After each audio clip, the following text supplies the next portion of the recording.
You're listening to the Confident Choice podcast with me, Dr. Roberto Garcia, a double board certified facial plastic and reconstructive surgeon. Honest conversations and expert advice about the decisions that make you feel your best. So welcome everybody to episode 8 of the Confident Choice. We're really excited today. I got to say, I've been jumping out of my seat for the last week. I have Dr. Patrick Basile, board-certified plastic surgeon. He has a beautiful practice here in Jax Beach area. He's been in practice, how many years now? A long time. Well, out of training since 2009, but we just had our 10th anniversary for our practice. So 10th anniversary. Yeah. I remember when you moved here. Yeah. We're going to get into how we met. That's a fun story. It's a good story. But we're really honored. I mean, and I really appreciate you taking the time to come visit with us. Absolutely. And I was telling you earlier that the idea behind our podcast up to this point has really been centered around our patients gaining the appropriate information, whether they decide to use our practice or I don't care about that part. But what I don't want is patients seeking the wrong information and, more importantly, seeking the wrong questions to ask the surgeon when they go see him, right? Yeah. And so I want patients to challenge the surgeon and really test if that's the right thing. And one of the episodes that we talked about in the past was the duality of the consult, right? The interview that's going back and forth. Yeah. It's not just us being interviewed, No. right? I mean, we're looking for certain things as well. Sure. What do you find are some of the things that really turn you off in a consult? Well, I think you brought up a good point. And in this day and age with social media, people are getting most of their information, unfortunately, via like TikTok and Instagram.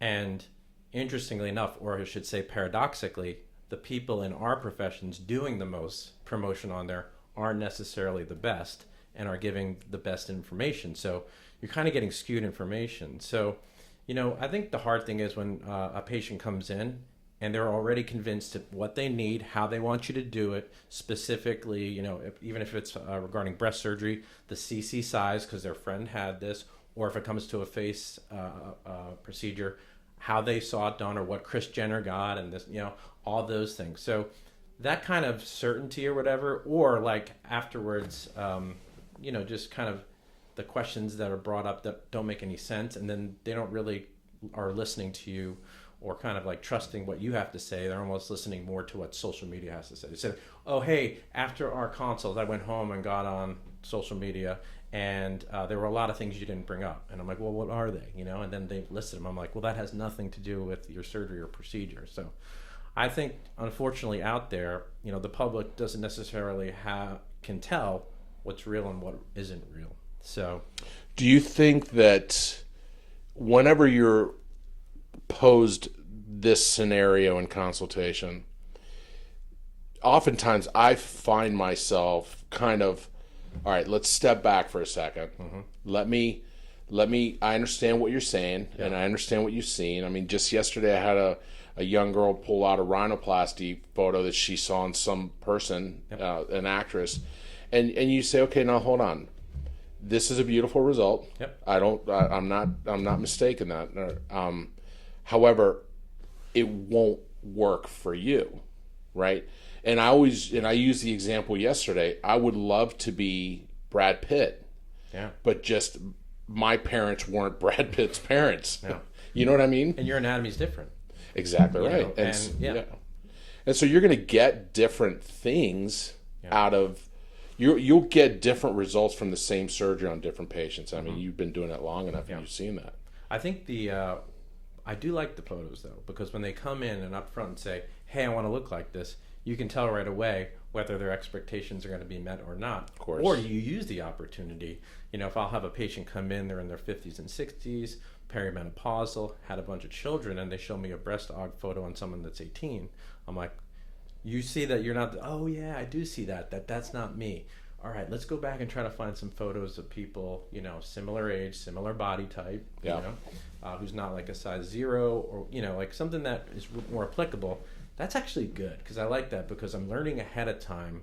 I'm already learning to manage their expectations, as opposed to in the first post-op when they come in, they're like, well, how come I didn't look like the photo I sent you? And I'm like, well, that's because that patient, it's not applicable. So Yeah. use that as an opportunity. Now, if when they're done, they say, oh, I don't get it, I don't get what you're saying, then it's kind of like, well, There's a communication it's problem. okay to say no. And I tell young surgeons this all the time. When you get out of practice and you start going, you're going to be worried about making money and being successful, and you don't want to come across bad, but it's actually okay to say no. I remember teaching some residents after I was in practice, a good baseball hitter knows which pitches to swing at and which to wait, right? And to let it sit. And you don't get into the Hall of Fame by hitting home runs. You get in the Hall of Fame by hitting singles and getting on base. Yeah. And especially early in the game. And, again, to use this baseball metaphor, the greatest hitters were base hitters, and every once in a while, with the same swing and the same technique, they would take one over the fence, right? Yeah. And so I think when you're young surgeons, to your point, they just want to run. Sure. And as you and I know now, with a few more gray hairs in our head, and you learn how to say no. Absolutely. And it's for the better of the patient. But Patrick, the biggest fear that I have, and I still have this, and it's hard for me to get rid of this, is that idea that when I say no, there's somebody out there that'll say yes. Well, it's interesting you say that, because I actually tell the patients that. I said, listen, they'll come in, they want all these things, and I said, you don't need this, but I guarantee someone will take your money, and they'll say yes. Yeah. And they're like, wow, okay, thank you for bringing that up, because they may have another consult set up, or they might decide to go somewhere, and that's going to ring in the back of their head. Absolutely. Like, he already predicted that. Yeah. And so when you put that, I don't know, I think that kind of works, and so I tell them that. I said, someone will take your money, and then afterwards they'll tell you, oh, it didn't work because of X, Y, and Z. All the things we talked about.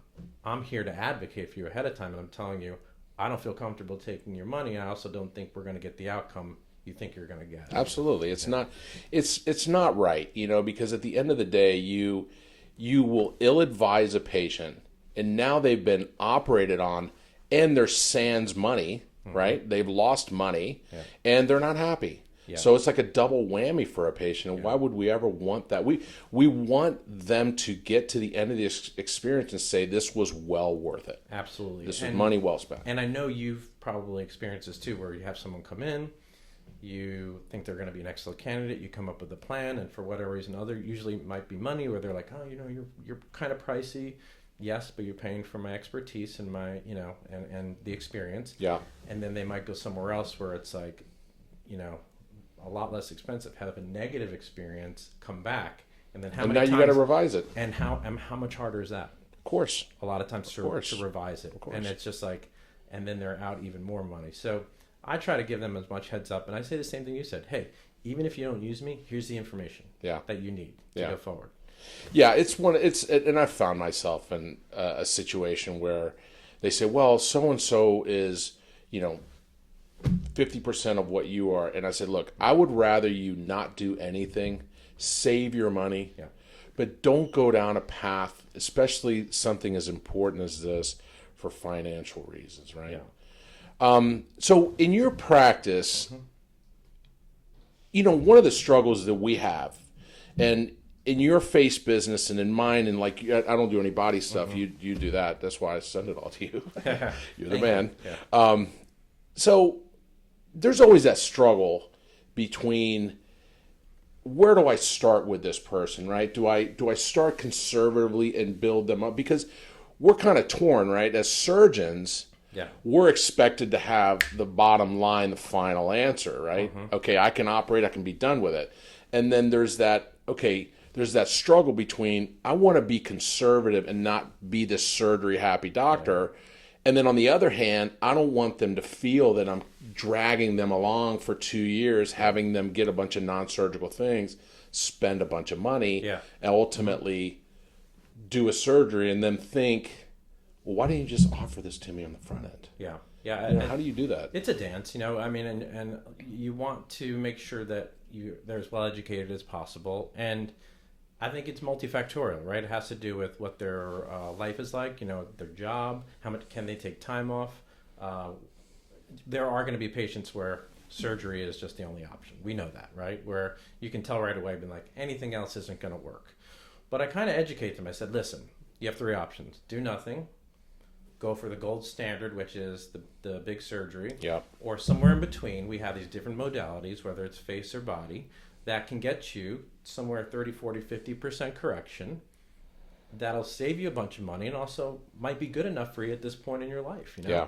So it's about the education, I think, just letting them know what's available. But also, sometimes they just want you to point them in the right direction. Yeah. And if you listen enough and say, like, okay, money's no option and you're not working, you can take time off, let's go. Do the right way. Let's do it the right way. Yeah. If they're like, I'm a single mom, I can't have too much time down. Well, let's look at more of the minimally invasive things that will have a good result, and for now that's an improvement. We're looking for an improvement.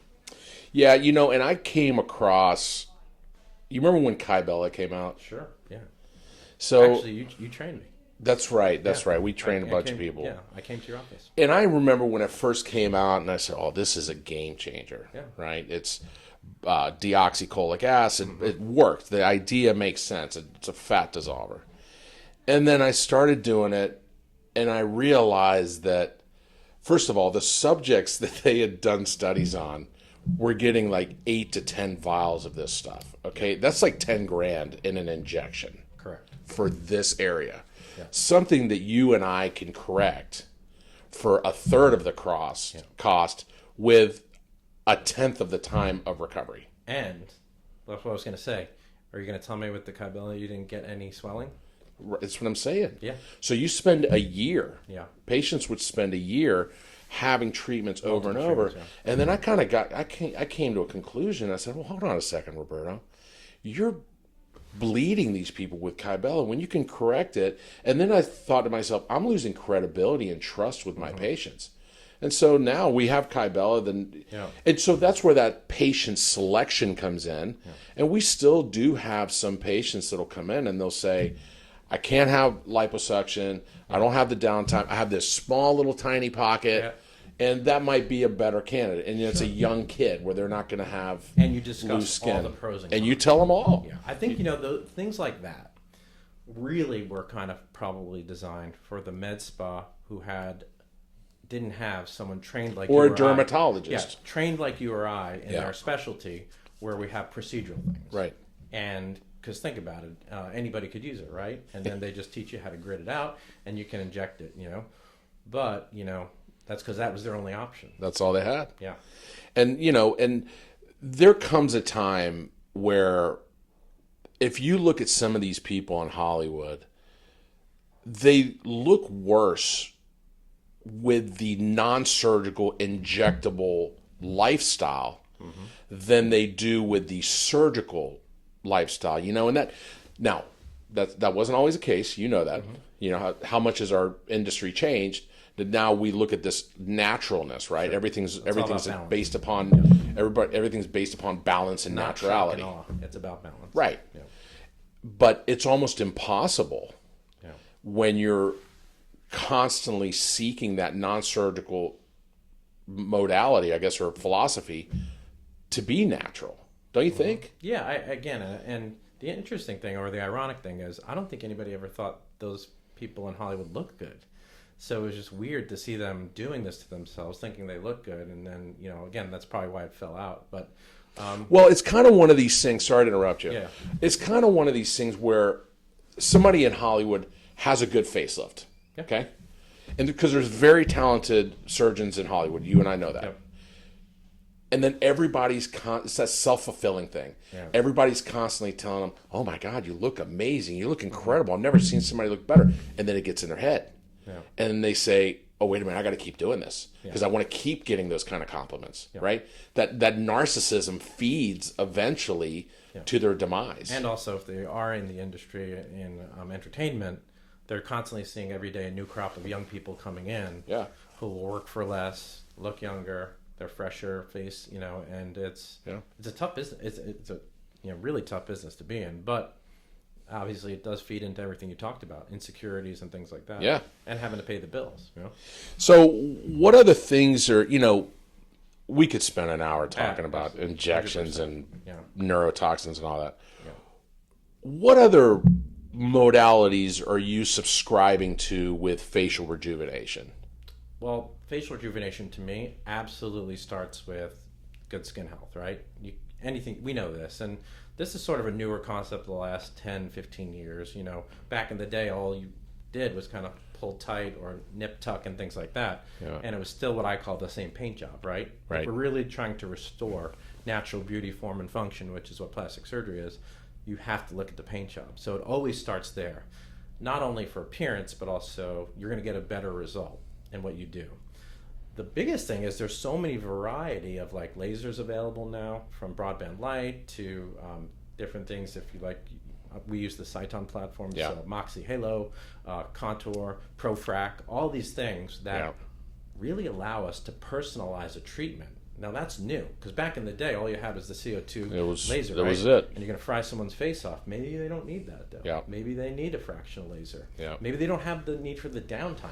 Maybe they're a young person and don't need the shock and awe, but just need a refresh. So to me, the ability to treat a wider variety of patients from a wider variety of ages is so cool. Yeah. Like, because it's just not I just don't have one type of thing. Yeah. Now with all the different filters, you can identify certain things from vascular lesions to just tightening skin to smoothing and toning. So that to me is one of the most exciting things just regarding that modality. Yeah. And we didn't even really start to talk about other things like skin tightening. So I mean, I remember back in the day, and I never liked these, but the Vedra liposuction and then the plasma pen. Yeah. Did you ever use the plasma pen? The plasma pen? So you mean like sort of the... No. Maybe it's not called the plasma pen. It's one of my I know one of my associates up in Indianapolis. He was using it, and he swore by it for about 8 months. I gotcha. And after that, he said, "This is the worst thing I've ever." Yeah, no, I remember. It was literally a Bovie. Yes. That you put. Remember that? Yes. So all sorts of gimmicky stuff, right? Laser lipo, smart lipo, skinny lipo, slim lipo, and you know what it is, Roberto? All stuff marketed towards the med spa owner who wants to do stuff in the office. That's it. And I can't tell you the complication rates on that stuff. And I'm not just talking contour irregularities. I'm talking about people being killed, from big complications. Yep. So I mean, the amount of burns that are happening, the subcutaneous burns that were happening with some of these devices was incredible. It is crazy. So I mean, that's the problem. Which I can go on and on about that. Yep. The importance of, like you talked about, board certification, training. How long did we go to school for to do what we do? We don't just have an MD and take a weekend course in lasers and now we're going to hang a shingle and think that we're going to do it safely, right? Well, Patrick, the problem is that so many practices think that they need to keep up with the Joneses. Yeah. And every year there's the new technology is the end-all be-all. It'll cure all your problems. And they show these pamphlets with before and afters. Yep. And I can tell you in all my years with some of these non-surgical modalities, I don't think I've ever achieved one of those examples that I see in those presentation pamphlets, right? Yeah. We've gotten good results, but again, it's a specific patient. Yeah. Right? It's not the 65-year-old woman with, loose skin everywhere that you're going to be able to get those results from. You get it from a 30-year-old who has a little bit of crow's feet and dermatochalasis or loose skin around the eyes. Yeah, I think that's, one of the most important things is showing people who come in are interested in those things, your pictures of what your patients, what their experiences, and what those results are. Yeah. Not on the pamphlets from the company, because there's going to be a big asterisk on the bottom that said results are atypical. Right. This patient's had 5 times the treatment, and that's just not what normal people do. Right. But that's unfortunately not what people do. Yeah. In our industry. Yeah, and the other thing everybody has going against them in the social media world is everybody wants to show their home runs out of the park, right? And they're showing the big transitions, like that rhinoplasty patient you said, like that patient. I'm sure it was an amazing result, right? Probably one of the doctor's best results, right? Is it reproducible in everybody? Absolutely not. Right.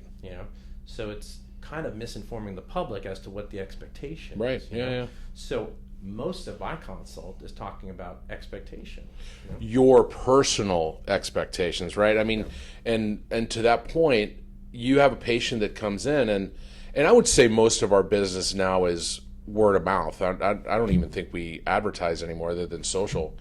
And so a patient comes in and they've seen somebody and they're expecting that. And let's say, and this has happened to me, you do the same surgery, they have a little bit of a different result in one aspect, and they say, gosh, I wish I looked like Mary Ann. So, well, you have what's inside your body healing you is totally different than what she has. You also smoke for 20 Right, years. you also smoke. You also have lived in South Florida your whole life, Right. and were, with the iodine and the mirror. Yeah, yeah. And so I think, again, addressing all those things is super important ahead of time, not comparing themselves to other people, because everybody has a different journey about what brought them in.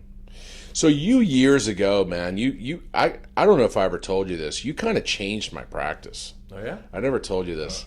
So you were talking about cool sculpting, and you told me the story of these kids in South America getting tonsillectomies. Yeah. And they would put popsicles in their tonsillar fossas, Yep. and they noticed later on lipoatrophy. The buccal fat. Right. Yeah. And so that gave birth to cool sculpting. Yeah, cryolipolysis. It was discovered at Harvard, again, kind of randomly, but it was saw that if you exposed a certain part of the body for a certain period of time at a certain temperature, the fat cells went into what we call programmed cell death, and gone away forever, because once you lose your fat cells, they're gone. We have most of the fat cells we're going to have by the time we hit puberty. Right. If someone gets fatter or skinnier, it's just the individual fat cell, called the adipocyte, that swells or shrinks. Yeah. Not many people know that. So yeah, the technology, which continues to evolve, really addressed a thing of almost like calling it non-surgical liposuction, where someone could have a procedure without having to go to sleep and really not a big recovery. Is it painful? No, it's not painful. I mean, it's uncomfortable for certain aspects of it, really the massage afterwards. But I would say overall, compared to like liposuction, no, it's not. So when they do, I remember guys at our meetings would talk about the stick of butter, right? Is that the term? Yeah. Maybe I'm saying it wrong. No, that was true. That was like more of the initial kind of applicator. But yeah, they wanted it pulled up, so when they were done and they took it off, they're like, oh, this stick of butter was treated. That's the area that was treated. Yeah. There's a lot more technology now and a lot more reproducibility, which is great. Well, listen, man, this has been awesome. Absolutely. There's two things I want to accomplish left. Okay. All right. You've been my friend too long, man. So everybody wants to know how we met and when. Okay. And then we're going to do something. I don't know if I told you that I do this, but Dad passed away last year. Yes. And every episode, I do like a lesson that Dad taught. All right. So I got a good one for today. Okay. Tell the story. All right. So way back at State University of New York, Syracuse, New York, I was a third-year medical student doing my ear, nose, and throat rotation, and in comes the chief resident and this very scary big dude. And it was Roberto. It's not me, you guys, okay? Yeah, no, it was Roberto. And we met down in the ER, and he came to look at some facial trauma. And first off, I was amazed at how he took command of that trauma room. Like, he was immediately addressing, let's do this, this, and this. And again, it was like my first day, and I was like, who is this guy? And yeah, so I was your medical student while you were a resident. I think, again, in your last year of residency. Yeah, so what year was that? That would have been 2002. I was a fourth year. Yeah. So yeah, that's awesome. Yeah. And then we hooked up afterwards. Yeah. Well, when you were again, in similar DC. Pathways, yeah. Just similar friends. I was good friends with Umar. He knew you. That's right. And then we went to the same church. Yep. And things like that. And then of course our daughters became friends. Yeah. Then we became friends. So. And then, obviously this is just a really great friendship, and just really awesome to... Brother, I'm blessed to have you in my life, man. I really am. I appreciate it. Amar's the chair now at Syracuse. Yes, yeah. He's doing really well. Yeah, he's, again, he's a facial plastic surgeon, too. Yeah, he's a great guy. Yeah. All right, so All right, so we talked about this, guys. You know this. This is my favorite time of the episode. There is a book by a guy named Malcolm Gladwell, written in 2000, called The Tipping Point. And I read this on a trip to Europe, probably like 2012 or 13. But my dad had talked about this concept. Mm-hmm. And the premise behind it is, I mean, we all know what the tipping point is, but whenever you have a strong, consistent idea in your head and you know it's going to work, it is just a matter of time before the hammering finally penetrates the wall, right? And at first you may think that you're hammering brick or concrete and it's not moving anywhere. Mm-hmm. But the micro fractures are happening in that concrete, and eventually that concrete is going to break. So the repetitive, methodical pounding of an idea, and if you fail the first time, it doesn't matter. It just gives you a reason to get back up and try the next time even harder. Thomas Edison said he didn't fail 100 times. He found 99 ways how not to make a light bulb. And so I think our practices are predicated upon the tipping point, right? Because you feel that in the first part of your years of practice, you're like, man, I'm doing everything right. And I don't know why it is that patients don't want to come see me. Mm-hmm. And then all of a sudden, you have a couple mavens talking about your practice. The word of mouth begins to expand, and it's all because you stayed true to your philosophy, right? And a lot of surgeons and a lot of physicians make the mistake of, well, this doesn't work, let me jump to this. Yeah. This doesn't work, let me jump to that. And so they become a student of everything and a master of nothing, right? Exactly. Yeah. So I think that was a good lesson. I was thinking about it last week, and I said, I want to talk about that because my dad was the master of if he failed one time, he was going to find a way to figure it out another time. And sometimes being his son was painful. That's success, right? That's how you become successful. I think so. Yeah, 100%. Well, thanks, man. I really appreciate you being here. This has been a great episode. This has probably been my favorite one. But stay tuned next week. We have my brother, Dr. Philip Garcia, who's coming in, and he's going to talk to us about how to choose that right facial plastic surgeon for this type of surgery. So thanks again for everything, Patrick. Man, it's been great. Absolutely. Patrick and I are going to go hang out now and talk shop about life, and see you guys next week.